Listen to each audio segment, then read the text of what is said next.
Bakı şəhər İcra Hakimiyyəti Prezident İlham Əliyevin sərəncamı ilə Baş nazir Əli Əsədovun təsdiqlədiyi Bakının yeni baş planına zidd olaraq öz başına iş aparır, Bakının tarixi məhəllələrini, bina və abidələrini məhv edirlər.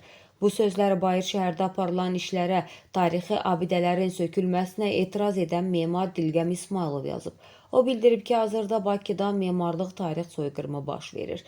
Bu iş Azərbaycan Respublikası Prezidenti İlham Əliyevin sərəncamı ilə Baş nazir Əli Əsədovun təsdiqlədiyi Bakının yeni baş planına zidd olaraq, baş plana əsasən xüsusi mühafizə zonasının tərkib hissəsi olan Bakının tarixi məhəllələrinin tarixin soyqırımı baş verir.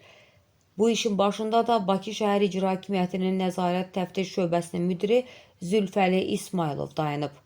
Narazılıq doğuran söküntü işi ilə bağlı Dövlət Şəhərsalma və Arxitektura Komitəsindən Tribuna infoaza bildirilib ki, söküntü işləri ilə Bakı şəhər İcra Hakimiyyəti məşğul olur. Bakı şəhər İcra Hakimiyyətindən isə söküntünü Yasamal rayon İcra Hakimiyyətinə apardığı bildirilir. Söküntünün narazılıq yaratdığını nəzərə alaraq Yasamal rayon İcra Hakimiyyəti ilə də əlaqə saxlamağa çalışdıq. Lakin icra hakimiyyətindən zənglərə cavab verən olmadı.